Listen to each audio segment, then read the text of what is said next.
نحمدہ ونصلی علی رسولہ الکریم اما بعد فاعوذ باللہ من الشیطان الرجیم بسم اللہ الرحمن الرحیم رب اشرح لی صدری ویسر لی امری واحلل عقدۃ من لسانی یفقہوا قولی رب زدنی علما۔ سورہ مائدہ آیت نمبر 83، 7واں پارہ۔ اور جب وہ سنتے ہیں اس کو جو نازل ہوا رسول کی طرف، تو دیکھے گا کہ آنکھیں بہہ پڑتی ہیں آنسوؤں سے، اس لیے کہ پہچان لیا انہوں نے حق کو۔ کہتے ہیں ہمارے رب، ہم ایمان لائے، تو لکھ لے ہمیں گواہی دینے والوں میں۔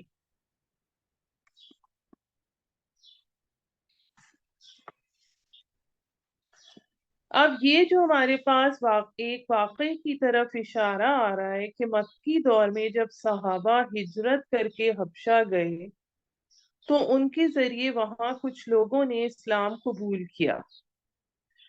پھر جب مدینہ منورہ میں اسلام کا غلبہ ہوا اور عرب میں امن قائم ہو گیا تو حبشہ سے ایک وفد مدینہ آیا جو 70 افراد پر مشتمل تھا۔ ان میں کچھ نو مسلم بھی تھے، اور اس وقت کے ارکان کا یہاں پر ذکر آ رہا ہے جنہوں نے جب قرآن کو سنا تو حق کو پہچان لینے کی وجہ سے ان کی آنکھوں سے آنسوؤں کی لڑیاں جاری ہو گئیں۔ اور کیا ہوا ہے ہمیں کہ نہ ایمان لائیں ہم اللہ پر اور اس پر جو پہنچا ہمارے پاس حق کے ساتھ، اور ہم توقع رکھتے ہیں کہ داخل کرے گا ہم کو ہمارا رب نیک بندوں کے ساتھ۔ پس صلے میں دیے ان کو اللہ نے اس کہنے پر ایسے باغات کہ بہتی ہیں جن کے پائیں نہریں، رہیں گے ہمیشہ ان میں، اور یہ ہے جزا نیکی کرنے والوں کی۔ اور وہ لوگ جو کافر ہوئے اور جھٹلایا ہماری آیات کو، وہی ہے دوزخ والے۔ اے ایمان والو، نہ حرام ٹھہراؤ پاکیزہ چیزیں جو حلال کی اللہ نے تمہارے لیے، اور نہ حد سے بڑھو، یعنی کہ تقوی کے جوش میں بھی یا نیکی کے جذبے میں بھی حلال چیزوں کو حرام نہ ٹھہراؤ، یعنی کہ حلال چیزوں کے ساتھ حرام کا معاملہ کرنا، یعنی جو یہود کا طریقہ تھا، جیسے ہم نے اونٹ کے گوشت کے حوالے سے پڑھا۔ اور کھاؤ اس میں سے جو دیا تم کو اللہ نے حلال اور پاکیزہ، اور اللہ سے ڈرتے رہو جس پر تم ایمان رکھتے ہو۔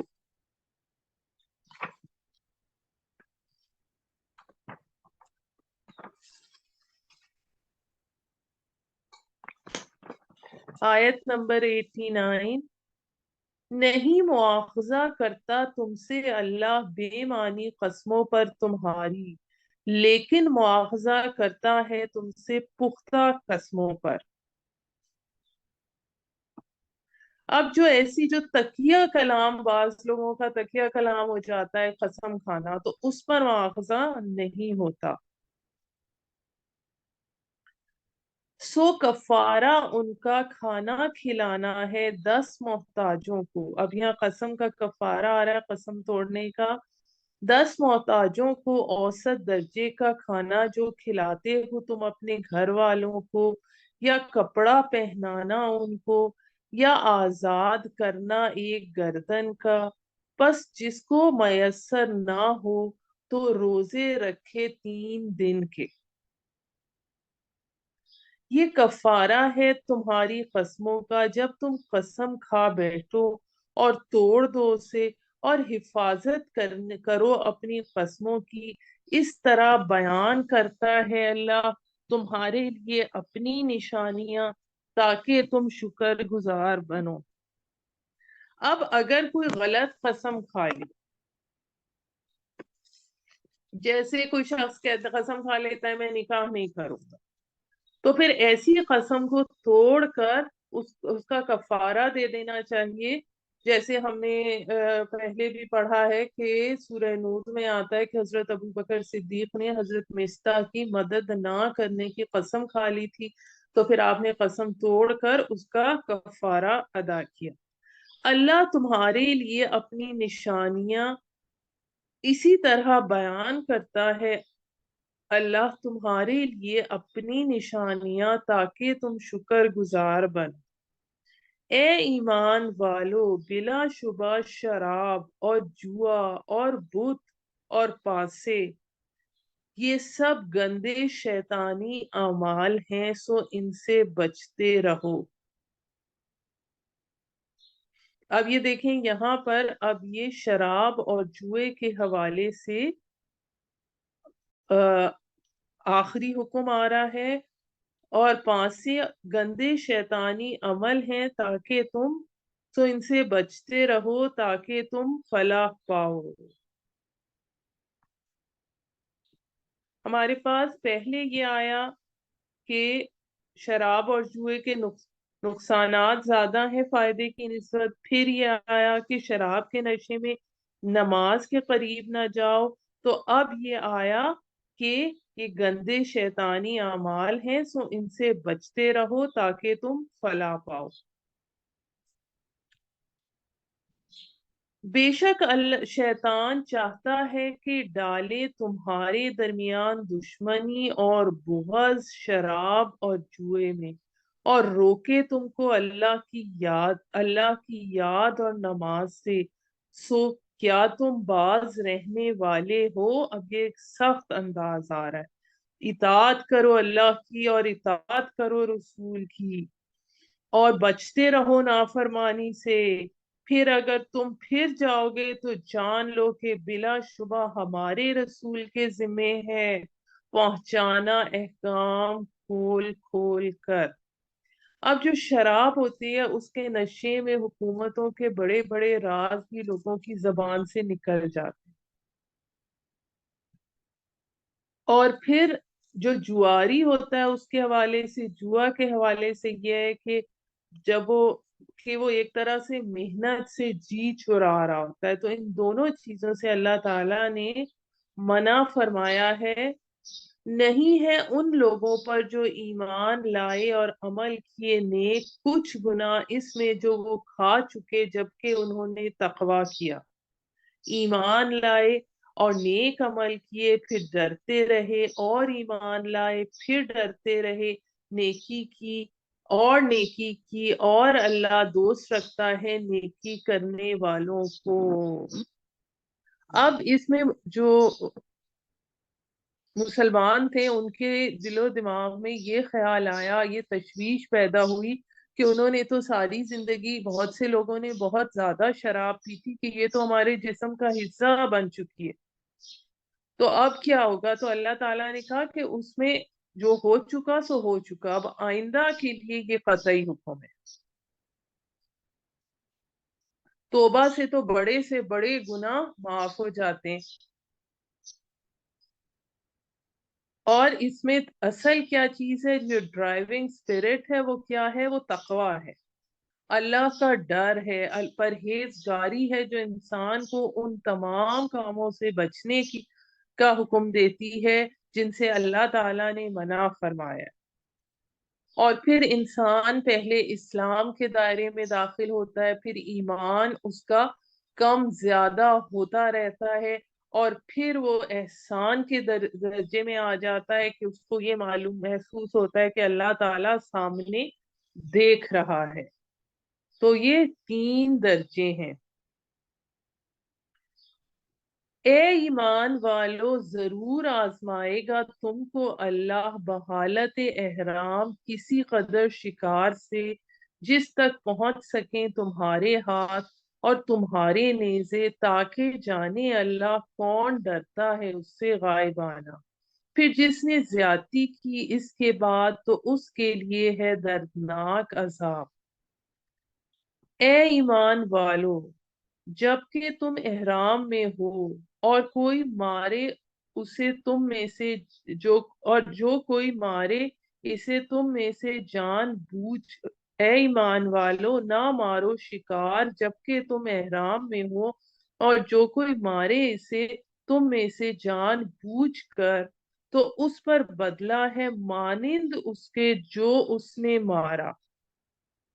مویشی جس کا فیصلہ کریں دو منصف آدمی تم میں سے، یعنی جس طرح کا حیوان شکار کیا گیا ہوگا ویسا ہی کفارہ ہو۔ یہ نیاز پہنچائی جائے گی خانہ کعبہ یا اس پر کفارہ ہے کھانا دینا مسکینوں کو یا ان کے برابر روزے تاکہ چکھے سزا اپنے کیے کی۔ یعنی جتنے آدمی اس جانور کو کھا سکتے تھے اس حساب سے ہی ہوگا اس کا بدلہ۔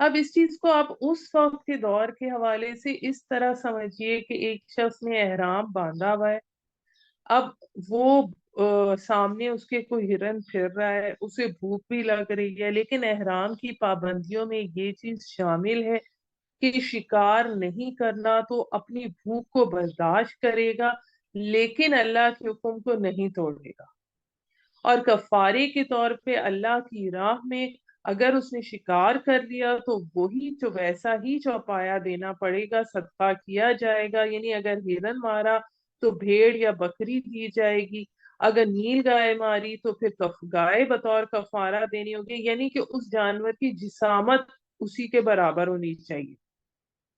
اور یہ دو متقی یا معتبر آدمی اس بات کی گواہی دیں گے کہ یہ جانور اس شکار کیے جانے والے جانور کے برابر ہے یا نہیں۔ اور اگر اناج یا گندم دینا ہوگا تو پھر وہ صدقہ فطر کے حساب سے دینا ہوگا۔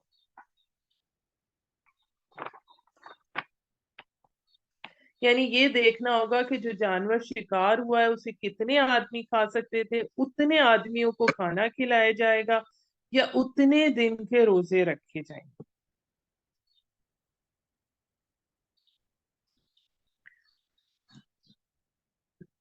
یہ آیت نمبر 95 ہماری چل رہی تھی۔ معاف کیا اللہ نے جو کچھ ہو چکا، اور جو کوئی اعادہ کرے تو بدلہ لے گا اللہ اس سے، اور اللہ زبردست انتقام لینے والا ہے۔ حلال کیا گیا تمہارے لیے دریائی شکار اور اس کا کھانا سود مند ہے تمہارے اور مسافروں کے لیے، اور حرام کیا گیا تم پر شکار خشکی کا جب تک تم احرام میں ہو، اور ڈرتے رہو اللہ سے جس کی طرف تم اکٹھے کیے جاؤ گے۔ بنا دیا اللہ نے کعبہ کو گھر حرمت والا لوگوں کے قیام کے لیے، نیز حرمت والے مہینے اور قربانی اور پٹا بندھے جانوروں کو، یعنی جو ہدی کے جانور تھے ان کا احترام ضروری ہے، اس لیے کہ تم جان لو بے شک اللہ جانتا ہے جو کچھ آسمانوں میں ہے اور جو کچھ زمین میں ہے، اور یہ کہ اللہ ہر بات کا علم رکھنے والا ہے۔ جان لو بے شک اللہ سخت سزا دینے والا ہے، اور یہ کہ اللہ معاف کرنے والا ہے، نہایت رحم کرنے والا ہے۔ نہیں ہے ذمے رسول کے مگر پہنچا دینا، اور اللہ جانتا ہے جو تم ظاہر کرتے ہو اور جو تم چھپاتے ہو۔ کہہ دیجئے نہیں برابر ہیں ناپاک اور پاک، اگرچہ بھلی لگے بہتات تم کو ناپاک کی، یعنی حرام مال اور حلال مال، اگرچہ جیسے آج کل بھی کے دور میں آپ کو حرام کی بہتات جو ہوتی ہے اس کی چمک دمک بہت بھلی لگتی ہے۔ سو ڈرو اللہ سے اے عقل مندو تاکہ تم فلاح پاؤ، اے ایمان والو نہ پوچھو ایسی باتیں کہ اگر ظاہر کی جائیں تم پر تو بری لگیں تم کو، اور اگر پوچھو گے یہ باتیں ایسے وقت میں کہ نازل ہو رہا ہے قرآن تو ظاہر کر دی جائیں گی تم پر، اور درگزر کیا اللہ نے ان سے، اور اللہ بخشنے والا بردبار ہے۔ یعنی اب اس آیت نمبر 101 میں یہ بتایا جا رہا ہے کہ بال کی کھال نہ اتار۔ اس حوالے سے وہ ایک واقعہ اس طرح سے آتا ہے کہ نبی صلی اللہ علیہ وآلہ وسلم سے ایک شخص نے پوچھا کیا ہر سال حج فرض ہے؟ آپ نے منہ دوسری طرف پھیر لیا۔ پھر اس نے پوچھا، آپ نے پھر منہ دوسری طرف پھیر لیا۔ جب تیسری بار پوچھا تو آپ صلی اللہ، اس کا مفہوم یہ ہے کہ آپ صلی اللہ علیہ وآلہ وسلم نے فرمایا کہ اگر میں یہ کہہ دوں تو حج تم پر ہر سال فرض ہو جائے گا، تو اپنے اوپر خود تنگی نہ کرو، اپنے آپ کو خود مشکل میں نہ ڈالو۔ جیسے کہ ہم سورہ بقرہ میں یہ پڑھ چکے ہیں کہ وہ پوچھتے تھے بنی اسرائیل کہ گائے کیسی ہو۔ اب گائے اگر وہ نہ پوچھتے تو کسی بھی گائے کو ذبح کر سکتے تھے، لیکن یہ پوچھ کر انہوں نے خود اپنے اوپر پابندیاں لگائی۔ بے شک پوچھا تھا ان کو ایک جماعت نے تم سے پہلے، پھر ہو گئے وہ ان باتوں سے منکر، نہیں مقرر کیے اللہ نے کوئی بحیرہ اور نہ صاحبہ اور نہ وسیلہ اور نہ حام، لیکن وہ لوگ جو کافر ہیں بہتان باندھتے ہیں اللہ پر جھوٹا، اور ان میں سے اکثر عقل نہیں رکھتے۔ اب اس میں ہم یہ جو اس میں ٹرمز آ رہی ہیں بحیرہ، وسیلہ، صائبہ اور حام، اس کی ہم تھوڑی سی جو ڈیٹیل ہے وہ ہم ڈسکس کر لیتے ہیں۔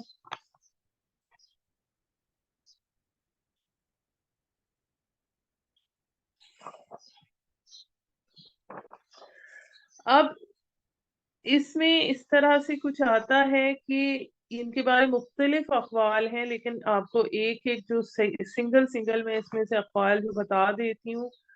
صحیح بخاری کے حوالے سے بحیرہ ایسا جانور جس کا دودھ بتوں کے نام کر دیا جاتا تھا اور کوئی اسے اپنے کام میں نہ لاتا تھا، صائبہ وہ جانور ہو جو بتوں کے نام پر سانڈ کی طرح چھوڑ دیا جاتا تھا، وسیلہ جو اونٹنی مسلسل مادہ بچوں کو جنم دیتی اور درمیان میں کوئی نر بچہ پیدا نہ ہوتا اسے بھی بتوں کے نام پر چھوڑ دیا جاتا تھا، حام نر اونٹ جو ایک خاص تعداد میں جستی کر چکا ہوتا اسے بھی بتوں کے نام پر چھوڑ دیا جاتا۔ یعنی اس طرح جانوروں کو بتوں کے نام منسوب کر کے آزاد چھوڑ دیا جاتا کہ انہیں کوئی ہاتھ نہ لگائے، کوئی ان سے استفادہ نہ کرے، کوئی ان کا گوشت نہ کھائے، صدقہ نہ صدقہ نہ ان سے کسی قسم کی خدمت نہ لی جائے، بس ان کا احترام کیا جائے۔ تو اللہ تعالیٰ نے ایسی کوئی چیز مخصوص نہیں کی ہے، یہ بتایا جا رہا ہے۔ اور جب کہا جاتا ہے ان سے آؤ اس کی طرف جو اتارا ہے اللہ نے اور رسول کی طرف، تو کہتے ہیں کافی ہے ہم کو وہ کہ پایا ہم نے جس پر اپنے باپ دادا۔ اب یہ دیکھیں آج ہمارے معاشرے میں بھی بالکل سیم چیز ہے، کوئی بدعت ہو، کوئی غلط چیز فالو ہو رہی ہو، ہم اپنے باپ دادا کی چیزوں کو فالو کرتے ہیں۔ سب سے پہلے دیکھنا چاہیے اللہ تعالیٰ کا اس چیز کے بارے میں کیا حکم ہے، پھر احادیث سے کیا ثابت ہے، تو میکسیمم ان چیز اس کو فالو کرنا چاہیے۔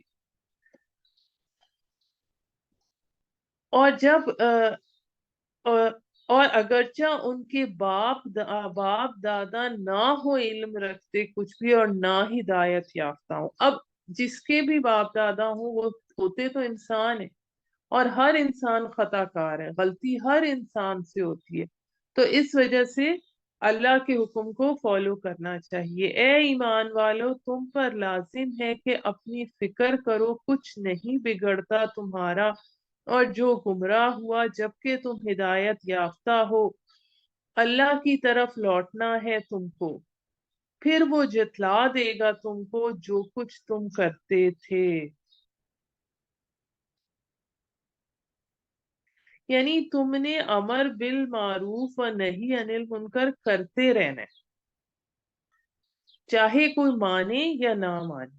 اے ایمان والو، گواہی ہے تمہارے درمیان جب آ پہنچے تم میں سے کسی کو موت کا وقت بوقت وصیت، یعنی جو ہم نے بات کی 1/3 کی وصیت ہو سکتی ہے، دو آدمیوں کی ہو معتبر تم میں سے یا کوئی دو اور تمہارے سوا دوسرے قبیلے سے، اگر تم سفر میں ہو ملک میں، جب آ پڑے تم پر مصیبت موت کی، روک لو ان دونوں کو نماز کے بعد، پھر قسم کھائیں دونوں اللہ کی، اگر تمہیں شبہ ہے کہ اگر تمہیں شبہ پڑے کہ ہم نہیں لیتے قسم کے بدلے مال،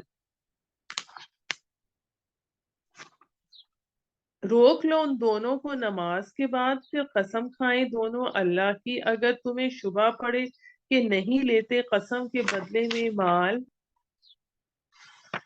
اگرچہ ہو ہمیں کسی سے قرابت، اور ہم نہیں چھپاتے اللہ کی گواہی، یعنی وہ یہ حلف دیں تو بے شک تب ہم گناہ گاروں میں سے ہوں گے۔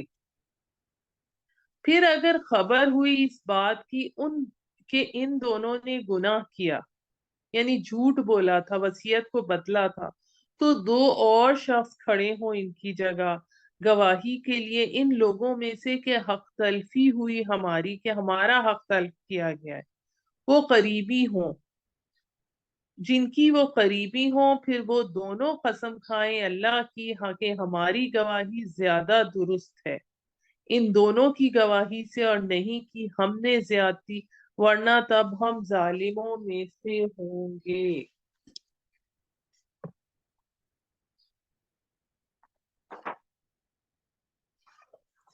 اب اس کو آپ اس طرح سے سمجھیں کہ اگر جب وصیت کرنی ہوتی ہے، اگر یہ شک ہو کہ وصیت بدل دی تو پھر ان سے قسم اٹھوا لو، یعنی ہم شہادت دیں کہ ہم نہ تو کوئی فائدہ ناجائز اٹھائیں گے، نہ انصافی کریں گے، نہ رشتہ دار عزیز کو کوئی ناجائز فائدہ دیں گے، اور کہ کہ اتنی ہم اہم شہادت دینے، اللہ کی گواہی اللہ کی طرف سے امانت ہے،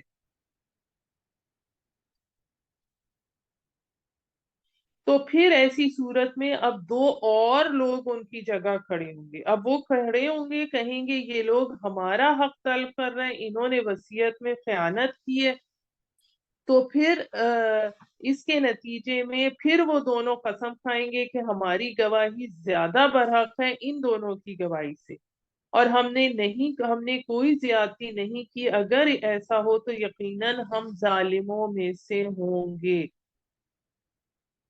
تو پھر اس میں آیت نمبر 108 میں آتا ہے، یہ طریقہ کار قریب تر ہے اس سے لوگ ٹھیک ٹھیک شہادت پیش کریں، یا کم از کم انہیں خوف رہے کہ ہماری قسمیں ان قسموں کے بعد رد کر دی جائیں، کیونکہ انہیں یہ کم از کم معلوم ہوگا کہ اگر ہم نے جھوٹی قسم کھا بھی لی، پھر دوسرا فریق نے بھی قسم کھا گیا تو ہمارا منصوبہ ناکام ہو جائے گا، تو پھر وہ اس چیز کی ہمت نہیں کریں گے۔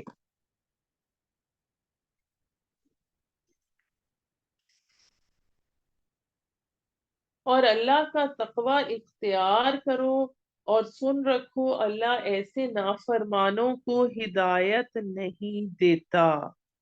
اب یہاں پر اس کے بعد ہمارے پاس جو اس سورت کے آخری دو رکوع آ رہے ہیں، وہ اس لحاظ سے بہت اہم ہے کہ ان میں اللہ تعالی کے ساتھ حضرت مسیح علیہ السلام کے اس مکالمے کا نقشہ کھینچا گیا ہے جو قیامت کے دن ہوگا، اور اس کے پس منظر میں ایک پوری داستان ہے جو ایک نئی شان کے ساتھ سامنے آ رہی ہے۔ جس دن جمع کرے گا اللہ سب پیغمبروں کو، پھر پوچھے گا کہ کیا جواب ملا تھا تم کو، یعنی تمہاری قوموں نے تمہیں کیا جواب دیا، وہ کہیں گے کہ کچھ علم نہیں ہم کو، یعنی اللہ کے خوف سے وہ کہیں گے بے شک تو ہی ہے جاننے والا غیب کی باتوں کا۔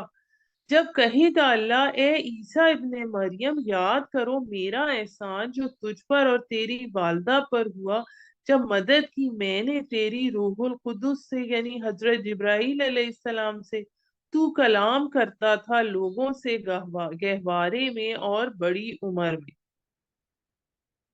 یعنی اڈلٹ کی صورت میں، اور جب سکھائی میں نے تجھے تورات، میں نے تجھے کتاب اور حکمت کی باتیں، یعنی تورات اور انجیل، یعنی تورات کو کتاب کہا گیا ہے اور انجیل کو حکمت کی باتیں، اور جب تو بناتا تھا گارے سے پرندے کی صورت میرے حکم سے، پھر پھونکتا تھا اس میں تو ہو جاتا تھا اڑنے والا میرے حکم سے۔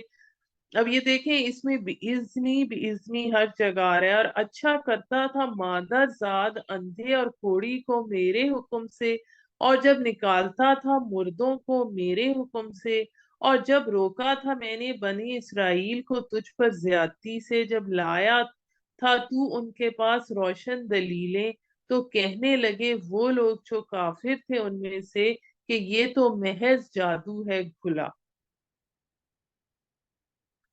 اور جب میں نے الہام کیا یعنی دل میں ڈالا حواریوں پر کہ ایمان لاؤ مجھ پر اور میرے رسول پر۔ اب حواری کون تھے؟ جو حضرت عیسیٰ علیہ السلام کے اتباع اور ان کی مدد کرنے والے جو تھے وہ حواری کہلاتے ہیں۔ حواری اصل میں دھوبی کو کہتے ہیں، اور وہ لوگ بھی زیادہ تر دھوبی تھے۔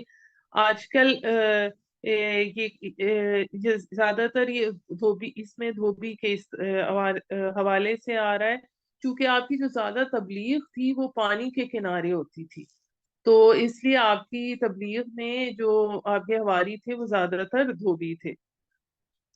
پھر اس میں آتا ہے آیت نمبر 111 چل رہی ہے، تو کہنے لگے ہم ایمان لائے اور اے اللہ تو گواہ ہے کہ ہم مسلمان ہیں۔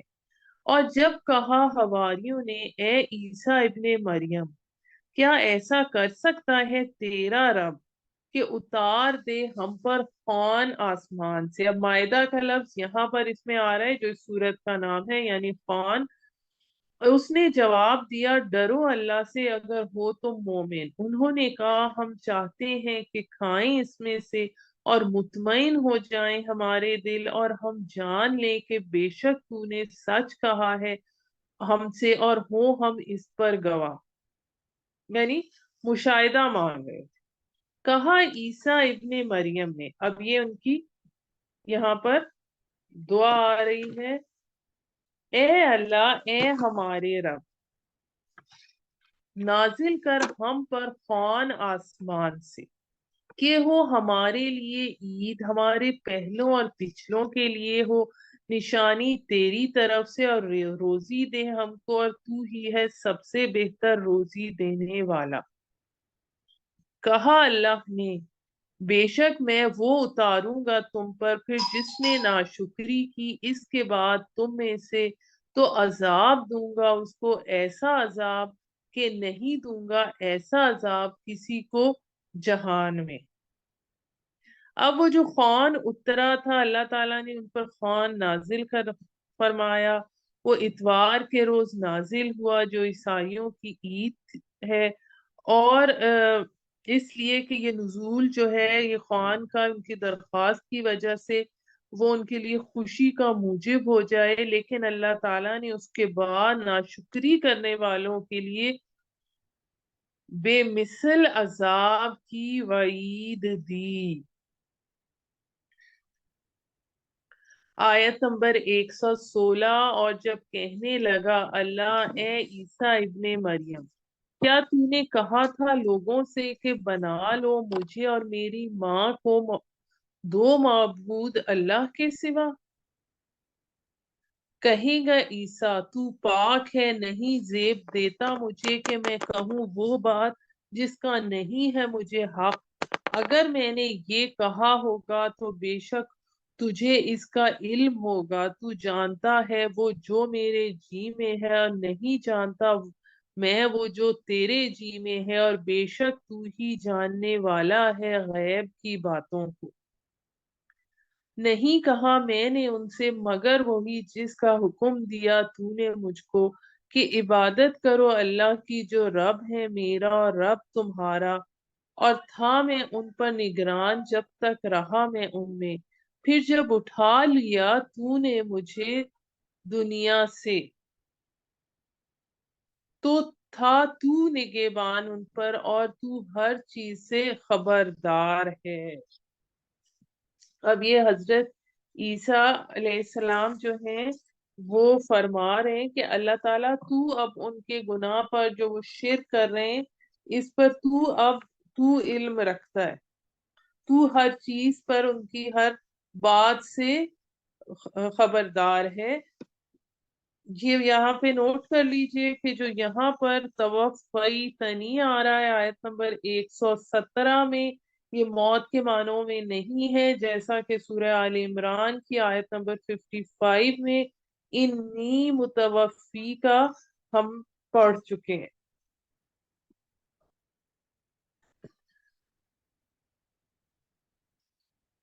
آیت نمبر 118، اگر عذاب دے تو ان کو تو وہ بندے ہیں تیرے، اور اگر معاف کر دے تو ان کو تو ہے ہر چیز پر غالب، بڑی حکمت والا۔ آپ دیکھیں اس میں درخواست بھی ہے، اور اس آیت میں فرمائے گا اللہ یہ دن ہے کہ نفع دے گی سچوں کو ان کی سچائی، ان کے لیے باغات ہیں کہ بہتی ہیں جن کے پائیں نہریں، رہیں گے وہ ان میں ہمیشہ ہمیشہ۔ راضی ہوا اللہ ان سے، اور وہ راضی ہوئے وہ اللہ سے، یہی ہے سب سے بڑی کامیابی۔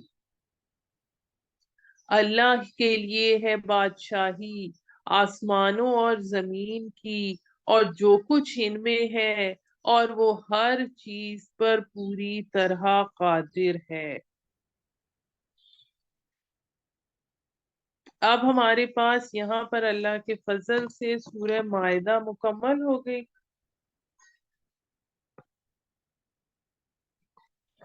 پہلا گروپ جو تھا ہمارا وہ پورا ہو گیا، اور یہاں پر اس صورت میں شریعت کی احکامات کی یہاں پر کافی حد تک معاہدہ میں تکمیل آ گئی، جو اہل کتاب سے گفتگو تھی۔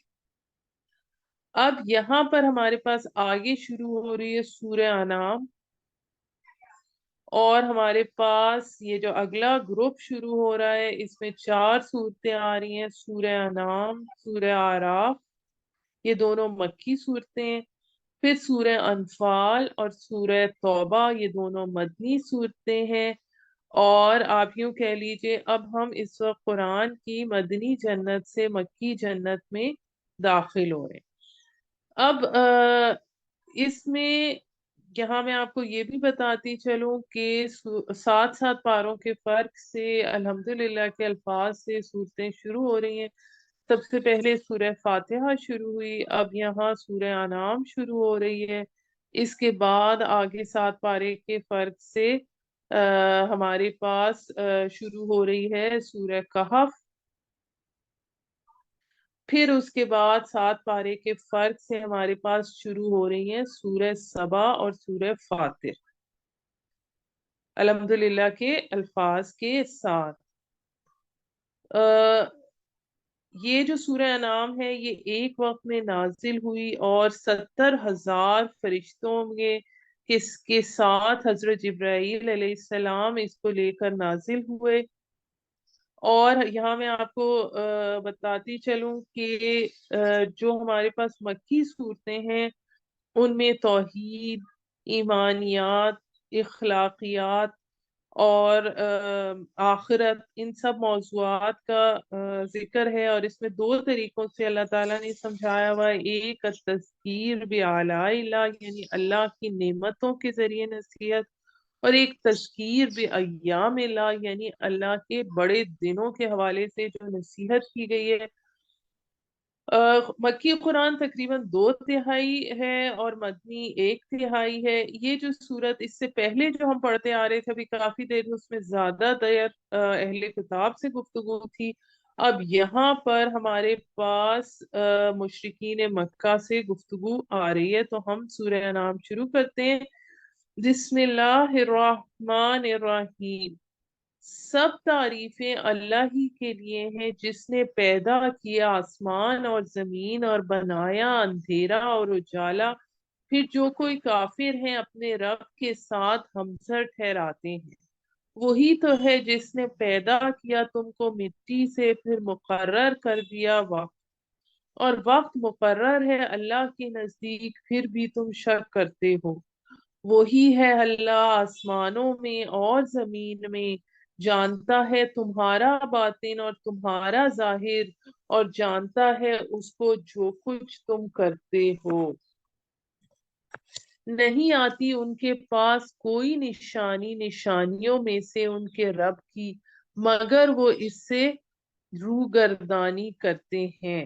اب یوں سمجھیے کہ جو سورہ انعام اور سورہ اعراف ہیں ان میں اتمام حجت کیا گیا ہے.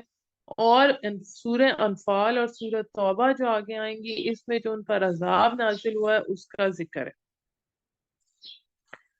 یہاں پر ہمارے پاس اس وقت جو ہم پڑھ رہے ہیں صورتحال یہ تھی کہ عذاب سے ڈراتے ہوئے حضور صلی اللہ علیہ وآلہ وسلم کو دعوت دیتے ہوئے 12 سال ہو گئے تھے.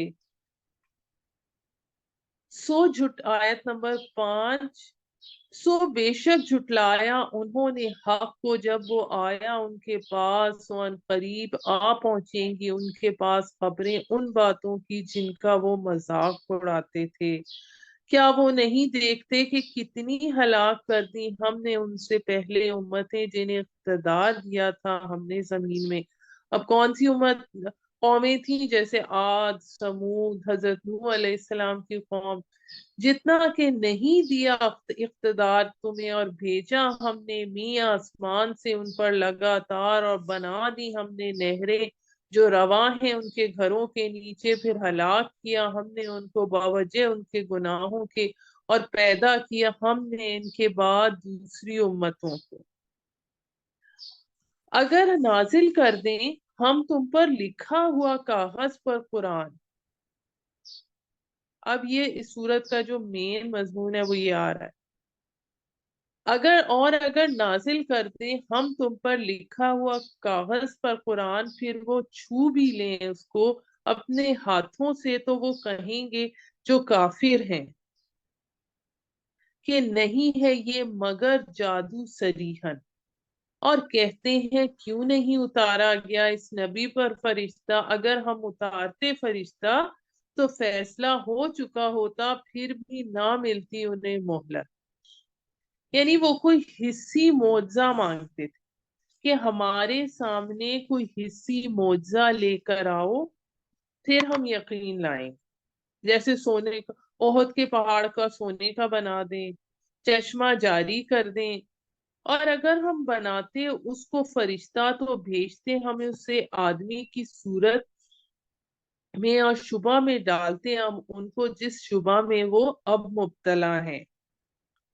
اور بے شک ہنسی اڑاتے رہے ہیں رسولوں کی تجھ سے پہلے.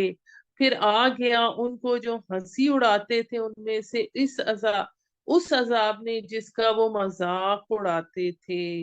کہہ دیجئے ان سے کہ چلو پھرو زمین میں پھر دیکھو کیا ہوا انجام جھٹلانے والوں کا. یعنی شام کی طرف قوم مدین اور قوم لوط کے مسکن دیکھو. پوچھو کس کا ہے جو کچھ ہے آسمانوں میں اور زمین میں.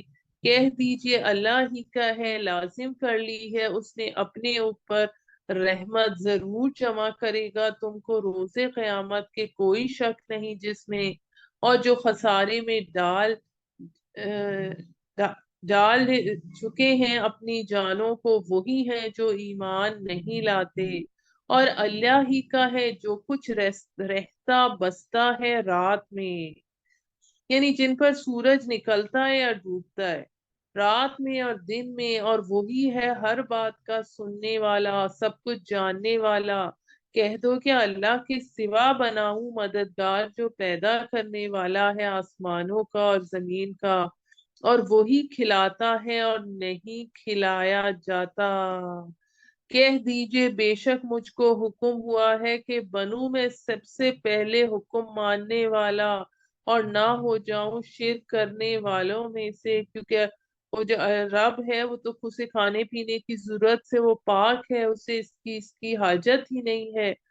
پھر نبی صلی اللہ علیہ وآلہ وسلم سے کہا جا رہا ہے کہہ دیجئے بے شک میں ڈرتا ہوں کہ اگر نافرمانی کروں اپنے رب کی بڑے دن کے عذاب سے، جو جو بچ گیا اس عذاب سے اس دن تو بے شک رحم کیا اس پر، اور یہی ہے کھلی کامیابی۔ اور اگر پہنچائے تم کو اللہ کوئی نقصان تو نہیں ہے کوئی دور کرنے والا اس کو مگر وہی، اور اگر پہنچائے تجھ کو کوئی بھلائی تو وہ ہر چیز پر قادر ہے پوری طرح۔ یعنی سب کچھ اس کے ہاتھ میں ہے، اسی سے امید باندھو، اسی کی رضا جوئی کی فکر کرو، وہی غالب ہے اپنے بندوں پر، اور وہی ہے کامل حکمت والا پوری طرح باخبر۔ پوچھئے کون ہے سب سے بڑا گواہ؟ کہہ دیجئے اللہ گواہ ہے میرے اور تمہارے درمیان، وہی کیا گیا ہے میری طرف یہ قرآن تاکہ میں ڈراؤں تمہیں اس کے ساتھ اور جس کو یہ پہنچے۔ کیا تم گواہی دیتے ہو کہ اللہ کے ساتھ اور معبود ہیں؟ کہہ دیجئے میں نہیں گواہی دوں گا، کہہ دیجئے بات یہی ہے کہ وہی ہے معبود اکیلا، اور بے شک میں بیزار ہوں اس شرک سے جو تم کرتے ہو۔ یعنی جس تک ایک تو قرآن پہنچ گیا اس تک حضور صلی اللہ علیہ وآلہ وسلم کا انذار پہنچ گیا، اور دوسری چیز یہ کہ نبیوں کو بھیجا ہی انذار اور تبشیر کے لیے جاتا ہے، یعنی ڈرانے کے لیے اور خوشخبری سنانے کے لیے، جو غلط کام کر رہے ہیں ان کو ڈرانے کے لیے، جو نیک کام کر رہے ہیں ان کو خوشخبری سنانے کے لیے۔ آیت نمبر 20 سورہ انعام۔ وہ لوگ جنہیں دی ہے ہم نے کتاب وہ پہچانتے ہیں اس کو جیسے پہچانتے ہیں اپنے بیٹوں کو۔ اب جیسے قرآن مجید جو ہے اس کو وہ پہچانتے ہیں جیسے اپنے بیٹوں کو پہچانتے ہیں، اور جن لوگوں نے خسارے میں ڈالا خود کو وہی ہے جو ایمان نہیں لاتے، کیونکہ یہود مدینہ کو اس بات کا علم تھا کہ آخری نبی نے آنا ہے، تو وہ آپ صلی اللہ علیہ وآلہ وسلم کو اور قرآن مجید کو پہچانتے تھے۔ اور کون ہے سب سے بڑا ظالم جو باندھے بہتان اللہ پر، جھوٹا یا جھٹلائے اس کی نشانیوں کو؟ بے شک نہیں فلاح پاتے ظالم لوگ۔ جس دن ہم اکٹھا کریں گے سب کو، پھر ہم کہیں گے ان کو جنہوں نے شرک کیا تھا کہاں ہیں تمہارے شریک جنہیں تم شریک کے گمان کرتے تھے؟ پھر نہیں ہوگا ان کے پاس کوئی عذر سوائے اس کے کہ کہیں گے اللہ کی قسم جو ہمارا رب ہے ہم نہ تھے مشرک۔ دیکھیے کیسا کیسا جھوٹ بولا انہوں نے اپنے اوپر، اور کھو گیا ان سے جو وہ گڑا کرتے تھے، جو افطرا کیا کرتے تھے۔ اور ان میں سے بعض کان دھرتے ہیں تیری طرف، اور ڈال دیے ہم نے ان کے دلوں پر پردے تاکہ نہ سمجھ سکیں وہ اس کو، اور ان کے کانوں میں بوجھ ہے، اور اگر دیکھ لیں تمام نشانیاں نہ ایمان لائیں ان پر، یہاں تک کہ جب آتے ہیں تیرے پاس تجھ سے جھگڑنے تو کہتے ہیں وہ لوگ جو کافر ہیں نہیں ہیں یہ مگر کہانیاں پہلے لوگوں کی۔ اب جو بڑے لوگ تھے وہ مکے کے جو کافروں کے سردار تھے وہ سنتے اور رد کرتے تاکہ عوام بھی یہ سمجھے کہ جب یہ اتنے بڑے سرداروں کے رد کر رہے ہیں تو کسی وجہ سے ہی کر رہے ہوں گے۔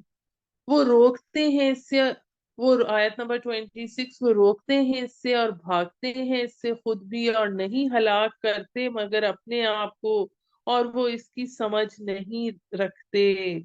اور کاش تو دیکھے جب کھڑے ہوں گے وہ دوزخ پر تو کہیں گے کاش ہم واپس بھیج دیے جائیں اور نہ جھٹلائیں نشانیاں اپنے رب کی اور ہو جائیں ہم مومن.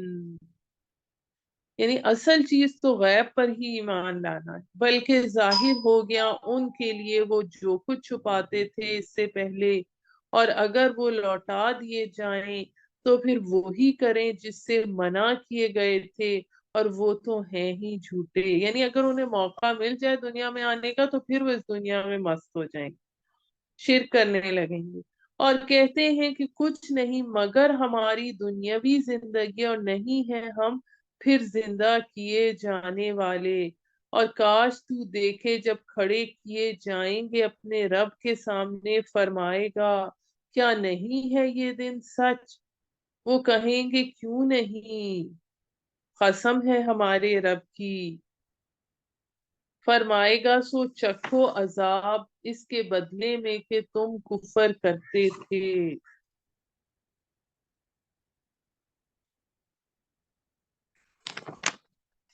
آیت نمبر 31.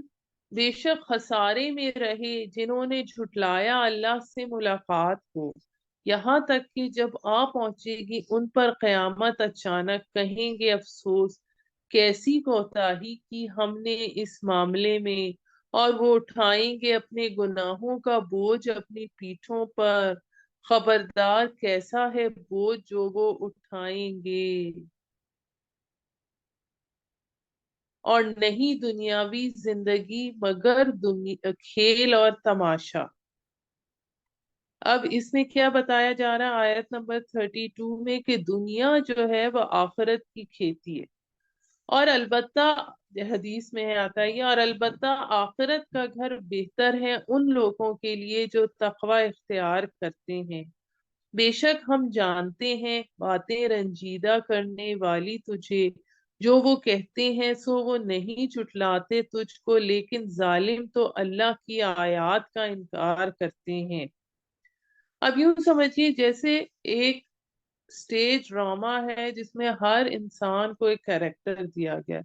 کوئی بادشاہ بنا ہوا ہے، کوئی فقیر بنا ہوا ہے، لیکن جب وہ 2 گھنٹے کے ڈرامے کا ٹائم ختم ہو جاتا ہے تو پھر سب اپنی اصلی حالت میں واپس آ جاتے ہیں.